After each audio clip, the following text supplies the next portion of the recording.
കണ്ണീർ കടലായി വയനാട്. സമയം ഇപ്പോൾ 6:25.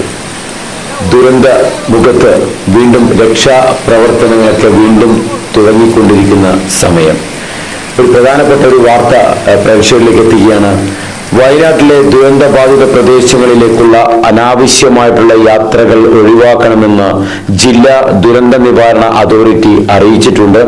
അവശ്യ സാധനങ്ങൾ സന്നദ്ധ സേവന പ്രവർത്തകരിലൂടെയും ഔദ്യോഗിക സംവിധാനങ്ങളിലൂടെയും മാത്രമേ അത് എത്തിക്കാൻ പറ്റുള്ളൂ എന്നും DDMA അറിയിച്ചിട്ടുണ്ട്. കാരണം ഇപ്പോഴത്തെ സ്ഥിതിഗതികൾ വിലയിരുത്തുമ്പോൾ അതിഭീകരമായിട്ടുള്ള സാഹചര്യമാണ് വയനാട്ടിലുള്ളത്. എന്നാലും അപകടങ്ങൾ കഴിഞ്ഞ് മണിക്കൂറുകൾ കഴിഞ്ഞിട്ടും ഉറ്റവരുടെ വിളികൾക്ക് വേണ്ടി കാത്തിരിക്കുന്ന പ്രിയപ്പെട്ടവരുണ്ട് നമുക്കിടയിൽ. വയനാട്ടിൽ ഓരോ വാഹനങ്ങൾ വരുമ്പോഴും ഓടിച്ചെന്ന് അത് ആരാണ്, അല്ലെങ്കിൽ നമ്മുടെ പ്രിയപ്പെട്ടവരാണ്, നമ്മുടെ കുടുംബാംഗമാണോ എന്ന് ഓടിച്ചെന്ന് നോക്കുന്ന പ്രിയപ്പെട്ടവർ. അതോടൊപ്പം തന്നെയാണ് നമ്മൾ ഈ വയനാടിന് വേണ്ടിയിട്ട് ഒരു കൈകോർക്കുകയാണ് VMTV ചാനലും അതുപോലെ തന്നെ വിഘ്നേശ്വര ചാരിറ്റബിൾ ട്രസ്റ്റും സൊനാറ്റ തിരുവനന്തപുരവും ചേർന്നിട്ട് ഞങ്ങൾ ഒരു പദ്ധതി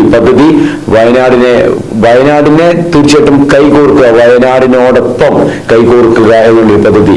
അവശ്യ സാധനങ്ങൾ, വയനാട്ടിലേക്ക് വേണ്ട അവശ്യ സാധനങ്ങളൊക്കെ അവിടെ എത്തിക്കുക എന്നുള്ള ഒരു ലക്ഷ്യം, ഒരു കർമ്മമാണ് ഞങ്ങൾ ഏറ്റെടുത്തിരിക്കുന്നത്. പ്രിയപ്പെട്ടവരെ, ഈ ഒരു കർമ്മത്തിൽ നമ്മുടെ ഈ ഒരു ചാനലിനെ ഇഷ്ടപ്പെടുന്ന അല്ലെങ്കിൽ നമ്മുടെ പ്രിയപ്പെട്ട പ്രേക്ഷകർക്കും പങ്കുചേരാം.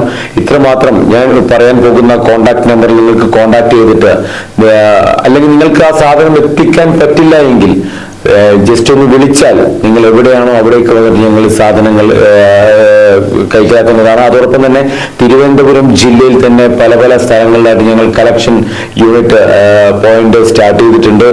നമ്പർ ഞാൻ പറയുകയാണ്: 8086481664, 8086 481 664, 8943 166 461. നമ്പർ ഒരിക്കൽ കൂടി പറയാണ്: 8943 461. ഇതാണ് രണ്ട് നമ്പറുകൾ. നിങ്ങൾ എവിടെയാണെങ്കിലും തീർച്ചയായിട്ടും നിങ്ങളുടെ അരികിലേക്ക് ഞങ്ങൾ എത്തിയിട്ട് ആ സാധനങ്ങൾ, വയനാട്ടിലേക്കുള്ള സാധനങ്ങൾ ഞങ്ങൾ കളക്ട് ചെയ്യുന്നതാണ്. എപ്പോഴും ദുരന്തമുഖത്ത് എല്ലാം ഏറ്റവും കൂടുതൽ വേദനിപ്പിക്കുന്നത് അവിടെയുള്ള കുട്ടികളുടെ, കുഞ്ഞു മക്കളുടെ മുഖം കാണുമ്പോഴാണ്.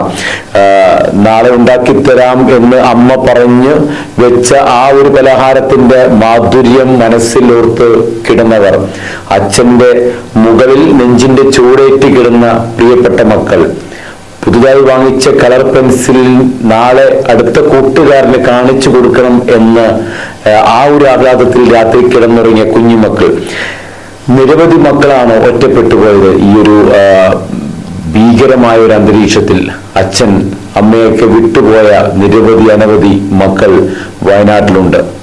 വേദനയാണ് യഥാർത്ഥത്തിൽ ഈ ഒരു ദുരന്തമുഖത്ത്, അല്ലെങ്കിൽ ആ ഒരു ദുരന്ത സ്ഥലത്തേക്ക് എത്തുമ്പോൾ തന്നെ കാണുന്ന മക്കളുടെ, ഓരോ ക്യാമ്പുകളിലും നിൽക്കുന്ന കുട്ടികളെ കാണുമ്പോൾ അതീവ വേദനയാണ്. നമ്മുടെ പല റിപ്പോർട്ടേഴ്സും അവിടുന്ന് പറയുന്ന ഏറ്റവും പ്രധാനപ്പെട്ട ഒരു കാര്യം അങ്ങനെ തന്നെയാണ്.